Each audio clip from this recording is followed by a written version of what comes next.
I was so terrified of being alone that I'd rather stay with people who were destroying me than face 5 minutes of silence. What I discovered in that silence changed everything I thought I knew about strength. My name is Sarah, and 6 months ago, I was that person who would panic if my phone died. Who couldn't eat a meal without background noise. Who dated guys I didn't even like just to avoid being alone with my thoughts. I lived like I was running from something. Turns out, I was running from myself. My downtown Seattle apartment was chaos central. Roommate Maya, friends dropping by unannounced, parties every weekend, TV blaring 24/7. I called it living my best life. I was living a lie. Tuesday, March 15th.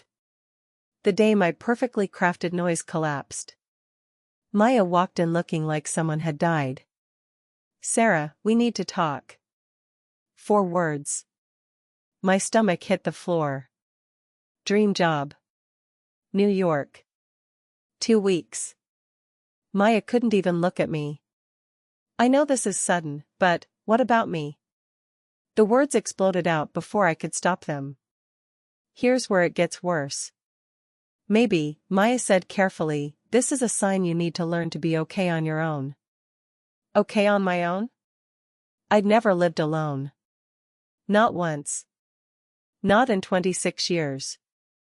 The thought made me physically sick. I became a woman possessed. Every app, every website, every Craigslist post. Desperate messages to strangers. The responses? A guy wanting friends with benefits. A woman with a vintage doll collection that needed its own room. A couple planning to push me out of my own apartment. But what I didn't know at the time was, the universe was about to force me into the one thing that would save my life. As Maya's departure approached, I stopped sleeping. Stopped eating. I'd lie awake imagining the crushing silence waiting for me. Empty rooms. No one to talk to. Just me and the thoughts I'd been drowning out for years. The night before Maya left, she found me sobbing on our couch. "Maybe you need this, Sarah." Need what? To be miserable? To discover who you are when no one else is around. I didn't understand. I thought she was just abandoning me. March 30th, 8:47 a.m. Maya's U-Haul disappeared around the corner. I walked back inside and the silence hit like a physical blow. For 3 days, I lived like a terrified animal. Takeout containers stacked high. Netflix volume maxed out. Calling friends every hour just to hear human voices. But here's what happened that changed everything. Day 4. Thursday morning. I woke up naturally, no alarm, no panic. For the first time in weeks, I'd actually slept. The apartment was quiet. But instead of suffocating, it felt peaceful. I made coffee. Not Maya's way. Not my ex's way. My way. Strong, touch of cream, no sugar. I sat by the window and just listened. That's when I heard it. My own thoughts. Without anyone else's opinions drowning them out. I grabbed a notebook and started writing. Not for Instagram. Not for anyone else. Just for me. What poured out shocked me. I'd been living everyone else's life. Taking a job Maya called practical that I hated. Dating men my friends approved of that I felt nothing for. I'd been performing Sarah for so long, I'd forgotten who she actually was. And then something happened that changed everything. The revelation hit like lightning. I wasn't afraid of being alone. I was afraid of meeting myself. The real Sarah.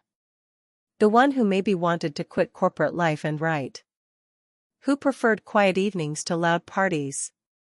Who had dreams she'd been too scared to voice. Over the next weeks, magic happened. I started enjoying my own company. I cooked real meals for me. I bought flowers for me. I rearranged furniture the way I liked it, not the way Maya preferred. I took myself on dates. Museums. Coffee shops. Hiking trails.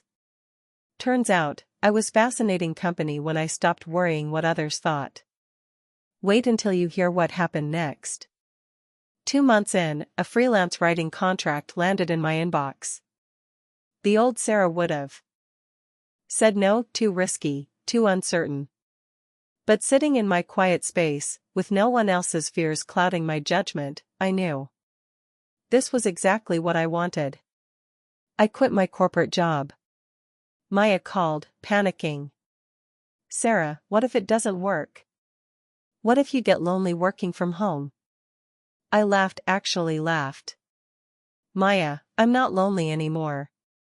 I'm finally keeping myself good company." 6 months later? My business is thriving.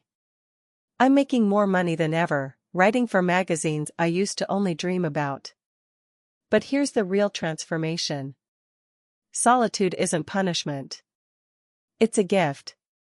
It's where you meet your authentic self. Where you hear your own voice above everyone else's noise.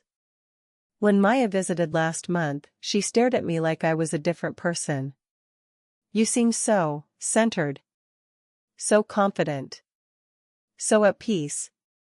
"I finally learned to be my own best friend," I told her. The solitude I feared became the strength I needed. In the quiet, I found my voice. In the stillness, I found my courage. In being alone, I finally found myself. But here's what I want you to understand. If you're running from solitude, you might be running from your greatest strength. The person you're afraid to meet in the silence? That person is your superpower.